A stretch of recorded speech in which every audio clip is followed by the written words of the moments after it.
Bring in show music, please.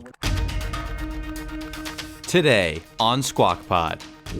It's crazy and it's insane. Trump allies planning to roll back the independence of the Federal Reserve. Yes. Well, that's and that's what I why mean. my hair's on fire. If the former president I don't have any hair either. wins another term in office. You look like you're doing pretty well up there. I'd pay a lot for that. Nick Timiraos of the Wall Street Journal with The Scoop joins us. The Senate Republicans I spoke to did not like this idea very much. Is there bird flu in your milk? Former FDA Commissioner Scott Gottlieb on what could be a risk. First of all, I wouldn't drink raw milk. I would never drink raw milk. I wouldn't drink it now. Plus, the tech megagiants betting on AI and boosting benefit to investors with CNBC's Steve Kovach. Why pay a dividend then? Same reason Meta did it. It's given the shareholders what they wanted. I'm CNBC producer Zach Vallese. It's Friday, April 26th. Squawk Pod begins right now. Stand Becky by in 3, 2, 1. Cue her, please. Good morning, everybody. Welcome to Squawk Box right here on CNBC. We are live from the NASDAQ market site in Times Square. I'm Becky Quick, along with Joe Kernen and Andrew Ross Sorkin. New this morning, a report breathtaking in so many ways. I imagine it will be the talk of the town, at least on Wall Street and elsewhere. The Wall Street Journal now reporting that Donald Trump's allies are quietly drafting proposals that would attempt to erode the Federal Reserve's independence. The former president wins a second term. A small group of Trump's allies are now arguing that he should be consulted on interest rate decisions, that Fed regulation should be subject to the White House review, and that the president should be more forcefully be able to use the Treasury Department as a check on the central bank. The group also argues that if Trump wins a second term, he should have the authority to oust Fed Chair Jay Powell before his term ends in 2026. The Journal saying it wasn't clear if Trump was aware of the proposals and that the work was so secretive that some prominent former Trump economic aides weren't aware of it. A spokesperson for Trump's campaign saying if it's not coming from us, don't take it as official, but not denying it either. I have to say, I mean, just as somebody who lives in this world, I think if you're in the world of finance and you think that the president is going to do this explicitly, look, there's always been some level of implicit pressure points and things. And we heard Trump, even publicly, make comments about the Fed. We heard H.W. Bush make comments about the Fed. I remember talking to Paul Volcker before he passed away, and he talked about conversations he had with James Baker on behalf of Reagan back in the day. But I just want to read this to you because this is very, very different. Some of the former president's advisors have discussed requiring that candidates for the Fed chair privately agree to consult informally with Trump on the central bank's decisions. Others have made the case that Trump himself could sit on the Fed board of governors on an acting basis, an option that several people close to the former president described as far-fetched. But nonetheless, I mean, I just, for those in the finance world who've sort of said, okay, I like the tax policies, or I'm okay with this, or I like this or this about this is different. Yeah, if the Federal Reserve is... There's no names attached to it. Genuinely not going to be independent. There's no names attached to it, and the people they did ask said they don't know anything about it and don't even take it seriously. I'd like to know who are the people? Peter Navarro? I mean, or not to disparage him, but...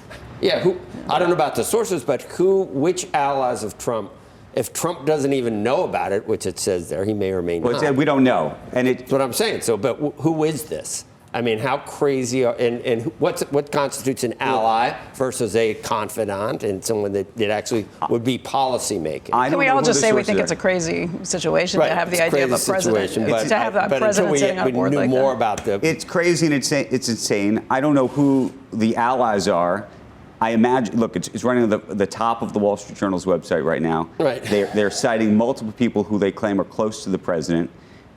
I do believe there are people close to the president who have views that may be like this, that I wouldn't dispute. I think you wouldn't dispute that either. I know a couple. You know a couple. And he surrounded himself with a whole bunch of people. By the way, a story like this, to me, unto itself undermines the credibility of a future Fed under President Trump. And the truth is that it makes it, I would imagine, it would make it harder to find a credible individual to run the Federal Reserve, because invariably, now that this story has been published, even, and the president, by the way, hasn't said this is absolutely crazy, we do not agree with this at all, which the spokesperson did not do. Right.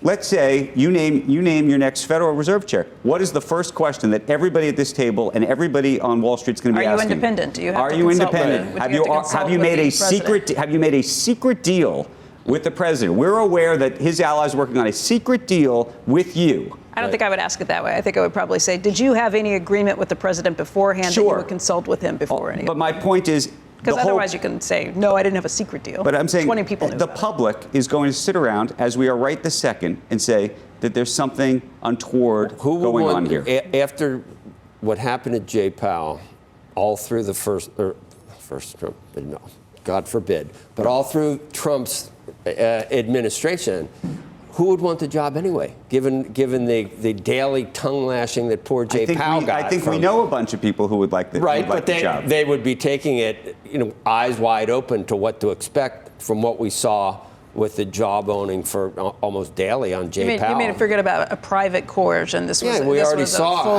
how just coercion. Relentless as a real estate guy Trump was about lower rates. I mean, you could have, I don't know if there's any scenario. And most presidents are like that. They want lower rates because they want to have a strong economy. Sure. I'm just but he was more outspoken than anyone. This very else. Concept, though, that there are people that are close to the president, the former president, talking about these things and want to approach it in such a coordinated way, undermines the credibility of whoever that person would be if they were to ever get that job. Just by default.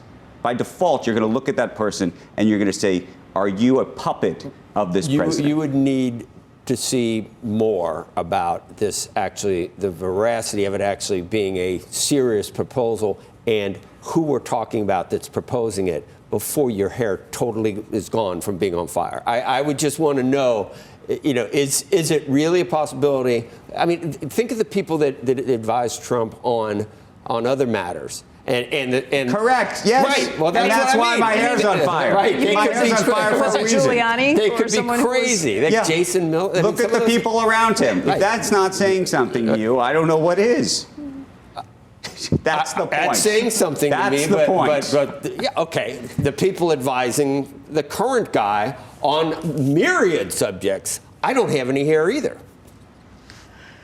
Well, you look like you're doing pretty well up there. So, well, I'd pay a lot for that. But but a conflicted Fed, it worries me more than a conflicted Justice Department. Both worry me, and if you look at the inflationary prospects, that would be the concern of a weaponized Justice Department. Yeah, Justice Department. Have you not seen the Supreme Court? Call me and let me know what you're thinking. What have they done that you don't like? It was the questioning yesterday that people are talking about with the new thing. We'll see. Trump is screwed. Yeah. High Court poised to reject Trump's immunity claims. But most of the people said that there will be some kind of middle ground, Solomonic solution. Exactly. I mean, the Supreme Court's its own branch. I mean, it's not part of the administration. It's not a. The Fed's supposed to be independent. I mean, the Department of Justice. The Fed's supposed to be independent. It's not laid out in the Constitution. I know, but supposed to be independent. If you're weaponizing the Justice Department, you can't say, well, yeah, look at the Supreme Court. The Supreme Court might be the only governor on a weaponized Justice Department.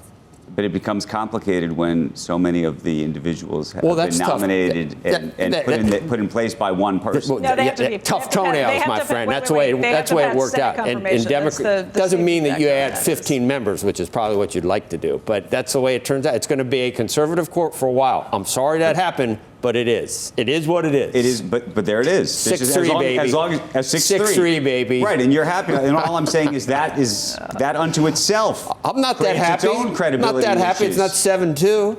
But you see it's not 8-1. But you understand why that undermines actually. No, I understand why that undermines even the sense of democracy in this country, because a lot of people feel that they're underrepresented as a result of that. Well, so having an open southern border undermines democracy as well. There's a lot of I can do both sides until you're blue in the face, even on Friday. I know you can. You're very good. You're very good at it. Joining us right now is one of the authors of this article, Nick Timiraos, Chief Economics Correspondent for the Wall Street Journal, now known as one of the great whisperers around the Federal Reserve. Nick, tell us about this report. Tell us about how close you think Donald Trump is to all of this, or whether we're just talking about some, crazy people off to the side. What are we supposed to think here? Well, Andrew, it's a good question. I think the challenge with this is that there isn't the normal campaign policy apparatus with the Trump campaign. And that was what we saw in the first term in the White House. I think whatever the different advisors or people around the president put in front of him has a chance of becoming policy, at least for that day or for that period of time. And so I think you have to take seriously what different people around the president are proposing or would like to propose to him, because if it's something that he wants to do, he can turn to them and say, yeah, let's do this. And so I think what you have right now, I mean, in some respects, the story is surprising because this idea that you would have, an arrangement with the Fed that is not the norm that we've had in the last 40 years. But on the other hand, it's not that surprising because look at what the first Trump term was like. This is what the president wanted to have. He wanted to have a Fed chair who he could call and he could say rates need to go down right now, or you need to stop raising interest rates. And so I think the challenge here is just who is going to be the Fed chair if Donald Trump has a second term? Who is going to be, the NEC director, the Treasury secretary? Because the personnel will be policy. The people who have these jobs will get to determine whether the institutional norms that have existed with the Fed continue. I was surprised that when you saw a comment from the administration, rather than deny this was happening or say that they know nothing about it and that they would condemn it and it wasn't something that they were interested in, they didn't take that opportunity. Did that surprise you? Not really. I don't read much into that. I think, like I said, there's just not a conventional policy process with the campaign, or really there wasn't much of a conventional policy process at the end of the first term. I think there are two, important differences from the first term if Donald Trump is reelected. One is that, when he took the presidency in 2017, the Fed had a number of vacancies. So he had an early opportunity to remake the Fed board. Now, he picked more of establishment figures like Randy Quarles and Jay Powell. This time, if you look at who he was nominating at the end of his first term, you had different, more idiosyncratic choices like Judy Shelton, Herman Cain. But this time around, Andrew, he won't have vacancies on the Fed board unless people leave. There are 7 governors. All the seats are filled. If nobody steps down, then it's a year before he gets one vacancy. You did put one thing in it. You just said you talked to someone, and you're right. I don't know who's in charge, and he's got some other things going on. That it's probably not as cohesive a campaign when you're due somewhere else every single day. But even in your report, you say, what is it? Let's be very clear. If it doesn't come directly from the strategy session, don't take it seriously. I mean, they said that, didn't they? They did. Yeah, they absolutely did say that. But, Donald Trump is talking to people right now about the Fed. He's interested in different views. He's thinking about this. He cares about the Fed a lot. He thinks a lot about interest rates. He knows what 25 basis point increase in interest rates will do. Right. The second point I was going to make is Republicans wouldn't go along with it. I mean, you also quote people in the article. There's 2 or 3 guys that said there's no way this would ever happen, and you got to get confirmation of anybody. But he's saying he'll do it secretly too. And part of the story, Nick, which was that he said that there was going to be an implicit secret arrangement made effectively between a candidate who would have to effectively pledge their allegiance to the president, but then and then be confirmed.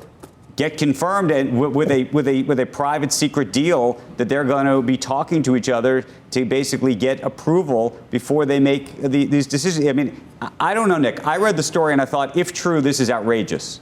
So why don't we start calling a spade a spade?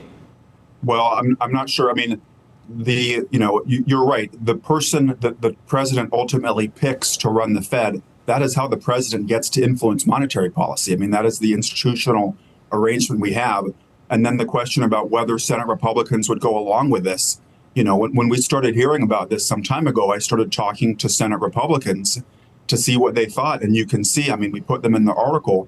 The Senate Republicans I spoke to did not like this idea very much. But the question is, at the end of the day, if Donald Trump is the president and he has a several seat majority in the Senate, Will he be able to get whoever he wants onto the Fed board and into the chair? That certainly seems possible. So I think it's something you have to take seriously. I don't see how the Supreme Court is any less sacrosanct than the Fed. And you have, people on your side what want to go What you're saying is the next Fed chair is a Manchurian candidate. That's actually what we're saying here. You want 15 people on the Supreme Court to have 9 liberal judges. I didn't say that at all. Okay, some people do. Some people want to do that. No, I think there's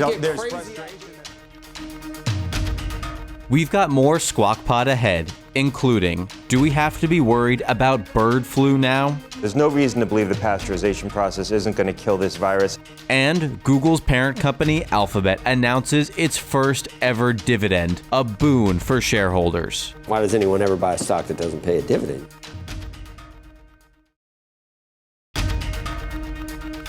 This is Squawk Pod. Here's Joe. Microsoft and Alphabet both reporting better than expected results and both accelerating their AI strategies, which is still, I guess, good. Steve Kovach, sometimes it can turn bad, joins us with more on how AI is impacting both tech giants. You got to spend money to get there. And not just some money. But then when you start spending too much, there comes a day. Yeah, when and there is going to be more spending. We can talk about that in a minute. But right now, let's talk about these 2 monetization stories on artificial intelligence these 2 companies have been telling. But it's clear right now, we're still in the very early days and not a lot of disclosure from either company on what's working. Just some promising nuggets of information showing both companies could be on the cusp of something big. For Microsoft, we saw the AI sales in the Azure cloud unit. It contributed 7 percentage points of the overall 31% year-over-year revenue growth. That's up from 6% quarter-over-quarter. But that's where the AI story kind of ends as far as monetization goes. There was lots of mushy talk from CEO Satya Nadella on Copilot. At the end of the day, we really have no idea how well it's selling, but some little nuggets of information here. Nadella did mention a handful of companies that bought at least 10,000 subscriptions to Copilot. As for Google and Alphabet, CEO Sundar Pichai shot back at the idea Google's core search business was under threat from chatbot search engines like the one from the startup Perplexity. He said tests showed early increased usage in AI search. If that pans out, that is, of course, more chances to stuff ads in search. And beyond ads, Pichai said Google will monetize AI through subscriptions and, of course, the cloud, just like Microsoft's doing now. One other interesting argument from Pichai, they're not related to AI. He did say YouTube and Google Cloud combined will have a $100 billion run rate this year. That's kind of his way of saying Alphabet's more than just selling search ads, guys. Right. Yeah, it's probably not. I was saying like streaming. I said that earlier. Remember how streaming, we're going to spend all this money on streaming. Yeah. And Disney went to like $200 because streaming, oh my God, streaming. And then look at Peacock, look at Paramount. A year later, it's like, how much money are we spending on streaming? But that's nothing compared to what they're spending. I mean, and the promise is exponentially greater for AI. And this was talked about on the call. So I think it was Mark Mahaney from Evercore who asked this, or someone else, basically saying, you guys are spending so much on AI. What makes you think that there's going to be a payoff down the road? And they basically talked about how flexible they're being because they're managing, meaning Microsoft, managing their CapEx based on the demand they're seeing. Because keep in mind, they run all the OpenAI stuff on Azure, huge demand there, so they have to flex to the demand. When you think Graham and Dodd, the only reason to ever buy a stock is that you hope the cash flow from the dividend keeps increasing over time as the company does better. So why does anyone ever... That's one argument. Why does anyone ever buy a stock that doesn't pay a dividend? You're not guaranteed of getting anything back. We saw what happened with Alphabet there, and largely moved up because of that dividend. Sometimes it goes. Meta did it too. Sometimes it goes the other way because it means the growth phase of the company is over. But that's not what they're hinting at. They're hinting at we're on the cusp of the next growth phase because of AI. And then you have Pichai pointing to YouTube and cloud saying, hey, we're not just a search and ads business, right. But why pay a dividend then? Why not reinvest everything into... Same reason Meta did it. It's given the shareholders what they want. I mean, we saw how the stock reacted. Yeah, I wouldn't give it back if I were them. So I like it too. Want to keep it for yourself? Yeah. Thanks, Steve. Cheese will be next. Coming up, could your morning glass of milk be a health risk? Former FDA Commissioner Scott Gottlieb joins us to discuss reports of bird flu virus detected in pasteurized dairy. if in fact they found live virus in milk, and I don't think they will, but if they did and they're looking, I'd be more inclined to believe it came through the bottling process and contamination on packaging than coming through the pasteurization process. More Squawk Pod is right after this.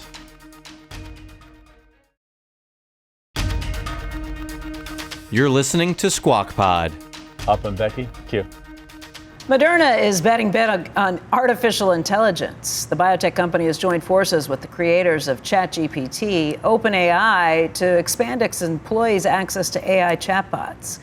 Joining us right now to talk about the AI medicine revolution is former FDA Commissioner Scott Gottlieb. He is also a CNBC contributor, and he serves on the boards of Illumina and Pfizer. And Dr. Gottlieb, we should point out that you're an expert yourself in this. You're launching your own company this week, Zyra, which is an AI-based drug developer that you all have raised $1 billion for. Right, backed by New Enterprise Associates, a venture capital firm where I'm a partner. Look, I think that the drug developers have been making use of AI tools for a very long time. If we look back even 20 years ago, they were making use of machine learning to do in silico drug design, basically design molecules on computers, and also using modeling and simulation to do dose finding. What's different now is the use of large language models, not just for enterprise-level SG&A functions, but also in the drug discovery and drug development process. And so you're seeing the large drug makers try to get instances of large language models within their own ecosystem so they can now load their own data on it and use it in a proprietary fashion. I've seen a lot of drug makers partnering with Microsoft. It's interesting to see them also partnering with OpenAI to do the same thing. I think the real next inflection point is going to be when you can build very high quality clinical data training sets to design models that are purposely built to solve for human biology. Right now we're using models that are borrowed from the consumer tech world, so they haven't been built to solve for human biology, and we don't really have good clinical data training sets. And that's the goal of the startup that we're funding, is to try to build models that are purposely built for biology. Meaning models that are based on biology itself, or models that are based on studies that have been done over 15, 20 years on all kinds of ways that these things play out? Like, how does it actually work? Yeah, both. I mean, what's happening now is a lot of the data that we have to train models on, first of all, we're using consumer tech models, and then the data that we have to train those models on hasn't necessarily been collected in a fashion where it's optimized for training an artificial intelligence model, a large language model. So you might have proteomic or genomic data, but it's not correlated with phenotypes. Yeah. What we're going to try to do is do large-scale experimentation where we basically do perturbations at a very large scale. So think of changing genes and trying to figure out how it correlates with different phenotypes in the human body. So we have technology to do that. And when you do that at a very large scale, and you might even change genes in ways that don't exist in nature, you start to get a really good sense of the biology of different systems within the body, and then you can both build a model based on that information and train it more adequately. Because so many of these clinical tests fail in the phase 2, phase 3 studies on this. It shows great promise, but you can't get through the requirements that these tests are showed. You think we'll have better ability to more quickly get drugs to market? I think we're both. I think, first of all, these tools are being used in different portions of the drug development process to try to bring efficiency. So something as simple as trying to pull together the application that you're filing with the agency, or looking at post-market data to monitor for adverse events and try to figure out causality from signals that you're identifying in the market. But it's also going to allow us, if we can truly understand biology of different systems and different disease states, it might allow us to identify targets that we wouldn't have perceived otherwise, because we might see something adjacent to where we were looking that's also impacting a disease state that the model's pointing us to, and then to design drugs that we might not have been able to do experimentally. So Zyra, the company I'm involved with, is going after protein-based drugs first and foremost. That's going to be the first target. Right now, for antibody drugs, we use experimental models like mice, where we have mice that replicate human immune systems, and we basically try to get the mice to produce antibodies and extract them. So it's a hit or miss process. Using an AI model, and this technology has been developed by David Baker at University of Washington, who's also a co-founder of the company. Using this model, you can try to design antibodies intelligently that bind to protein targets that you might not have been able to get antibodies to bind to before, because antibodies are the sum of small interactions, and sometimes it's very hard to figure out how to design an antibody to bind to certain targets if you can't get a mouse to produce that particular antibody. You can't isolate it from a person. How long before you actually see this stuff helping in the marketplace? Well, we're seeing it already. I mean, other companies are already using these tools. I think the inflection point is going to be when you do things more deliberately, when you instead of borrowing some of the models that have been developed for more of a technological application, you can actually develop models that are based on human biology and based on training sets that were built for the purpose of designing new models. And that's happening right now. You see things like what David Baker built, RF diffusion, which allows you to design antibodies to bind to different targets. You've seen what Google did with AlphaFold, which allows you to model the structure of an antibody. So we're seeing these tools being used already in drug development, but I think we're still at the early stages of this because we haven't done it in a deliberate fashion. Scott, I mean, you think about metabolism and you think about all these processes, and we've been lucky at different times to find things that one gene could, it's got a mutation, go in and fix it somehow. But gene therapy and working on one gene is very rare. How many genes are involved in most diseases or conditions? Hundreds, thousands, or? Yeah, you're getting right to the point. Which is why AI, right, exactly. The only way to understand it, the total picture of what you're doing and designing drugs to address it, I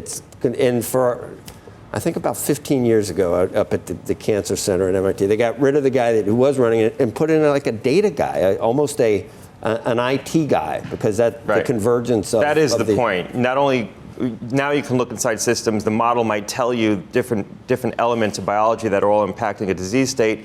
You might be able to target it with one drug, so you design a protein drug to hit multiple targets, right. Or you might be able to design multiple drugs and provide them in combination that you might not have perceived otherwise without the model being able to give you a much clearer picture of what the biology is of the disease. Because we're focused in. We try to narrow our focus to try to find one causative feature of disease and then target that with a drug. That's historically how we've done it. Yeah. That's not how diseases arise. No, never happened. Scott, very quickly before you go, a lot of consumer concern about avian flu being detected in milk, in the nation's milk supply.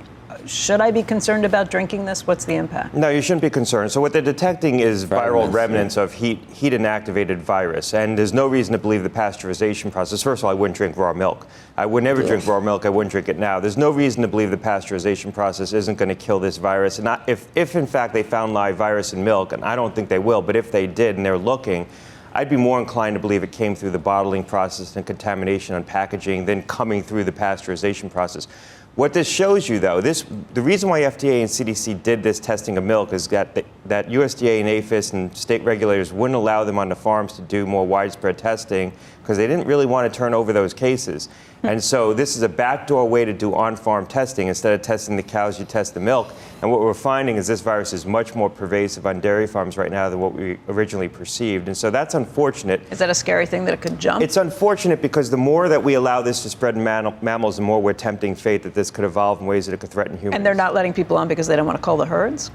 This is a historical problem. So when I had outbreaks of E. coli in romaine lettuce, my inspectors weren't allowed onto the farms initially, so I sent the inspectors to test the adjacent farms, the water running off from the farms that I thought the E. coli was coming from. There's always been a tension between human health people who would want to swab everything and animal health people who are worried about some of the economic implications and don't want federal inspectors on their farms. And you're seeing that play out here as well. This was a very clever move by CDC and FDA to test the milk as a way to identify which farms have outbreaks. Hopefully it forces the hands of agricultural officials to allow more broad testing. Can I get any immunity from the milk, from the fragments of the H1? How do you know? You're not going to get immunity from fragments of Why? What if it's a spike protein? What if I got a spike protein from an H1N1? Because it would have to be transcribed. It would have to be transcribed into the protein. The protein itself would probably be inactivated. I mean, maybe. I don't know. I think I can. I'm going to keep eating Frosted Flakes. There's a vaccine. There's also antiviral drugs for this particular strain. I don't know. Dr. Gottlieb, thanks. Doing it naturally. Thanks for listening to today's Squawk Pod. A programming note, on May 4th, Warren Buffett will hold court in Omaha, answering shareholder questions for 5 hours at the Berkshire Hathaway annual meeting. If you're a Berkshire shareholder and have a question, send it to berkshirequestions@cnbc.com. Our Becky Quick will be reading through them and selecting some to ask during the meeting. Squawk Box is hosted by Joe Kernen, Becky Quick, and Andrew Ross Sorkin. I can do both sides until you're blue in the face, even on Friday. I know you can. Watch on CNBC weekday mornings at 6 Eastern. And follow Squawk Pod to listen to the best of our show anytime. Have a great weekend. We'll meet you back here on Monday. We are clear. Thanks, guys.